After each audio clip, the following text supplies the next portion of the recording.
Hello? Hello. Okay. You hear them, but I don't. Okay, well, it's all right. Jamie, do you want to conduct Unbelievable. the call then, maybe?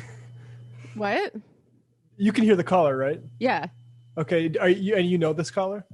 Yeah. I was hoping to get them on the line to talk about the grad student strike at the University of Michigan. Yes, that's what I'm here to talk about. All right, I can hear you. Can you hear them, Matt, or no? No, but it's okay. Go do this call, and then I'll figure it out after. I don't want to lose this call. Okay. All right. So as I said, should I go? Yeah, go ahead. My name's Amir. I'm secretary of GEO 3550, local AFT, American Federation of Teachers. We're graduate student workers at the University of Michigan, and we've been on strike since Tuesday, fighting for a safe and just campus reopening, including both demands related to the pandemic and abolitionist demands calling for defunding the campus cops and the university breaking ties with law enforcement. So this is a really important movement. We're picking up steam. Other bodies on campus are starting to strike as well. The residents advisors, the RAs in the dorm, are holding a wildcat strike. Nice. The UM dining workers are organizing for action. Next week, the faculty senate are going to vote on whether they are going to hold a vote of no confidence in the president of the university. So it's an exciting moment. And I think there's a lot going on. There's potential here to, connect the broader labor movement with these incredibly important issues of anti-policing. In addition to, the basic safety needs that we have on this campus in regard to the pandemic. Hell yeah. Can you tell me more specifically what some of your demands are, referring to both safety in terms of COVID and safety in terms of getting the cops off campus? Yeah, absolutely. So the university opened without a robust testing plan. Right now, they are not doing randomized testing of asymptomatic individuals. The majority of medical experts, including the university's own experts, have said that it is not safe to reopen without this randomized asymptomatic testing, yet they're not doing it. I'd also add that Vanderbilt College, which is like a quarter of the size of the University of Michigan, in the past week has done 10 times as many tests as the University of Michigan. So what the safety protocols that they've put into place are totally inadequate. We're also calling for additional support for international students and for parents. We're asking for funded degree timeline extension for all graduate students. Many of research has been seriously delayed by the pandemic over the summer.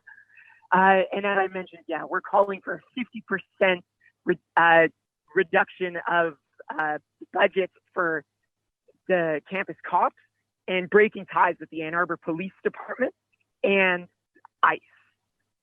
I'll quickly also add that we see these pandemic demands and anti-policing demands as inseparable.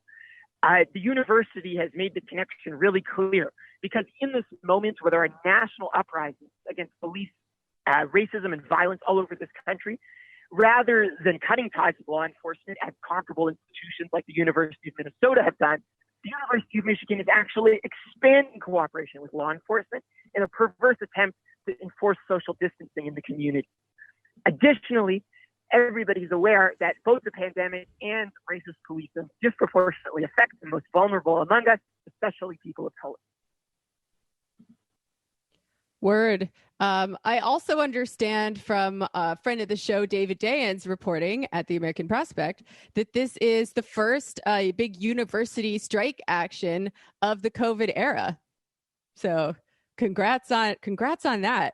Is there anything that people can do to get involved and support you guys in what you're doing? Yeah, if people want to donate to our strike fund, they can go to our website, geo 3550.org and click on the support link. We'd be happy if anybody wanted to tweet at the University of Michigan Regents. I'll just note that the university board, the regents in the state of Michigan, are elected. 7 out of 8 of them are Democrats, and they're still putting up with this bullshit. So contact those people, especially if you're in the state of Michigan, and tell them you will not vote for the 2 that are up for re-election in November. Our goal is to make everybody know just how incompetent this administration is. So tweeting at the university president, Mark Schlissel, tweeting at the regents would be a huge amount of help. If you're in another labor union and you can put out a statement of solidarity for us, we would appreciate it immensely. We have been getting statements of support from other unions from coast to coast. It's really incredible to see. Hell yeah, that's so good. And that kind of solidarity is so important. And I think it's also important that this kind of social justice unionism, as opposed to narrow business unionism, is making a return, a comeback, right? Like, you're not just focused on the narrow interests of the union's members, but on creating a more just and equal world for everybody. And I think that is so important. Thank you. Yeah, we feel exactly the same way. Well, thank you so much for the call. And I have so much solidarity for you guys, as I'm sure everybody here does. And good luck with what you're doing, because it is very important. Thank you very much. We really appreciate it. All right. We appreciate you too. And have a good rest of the day.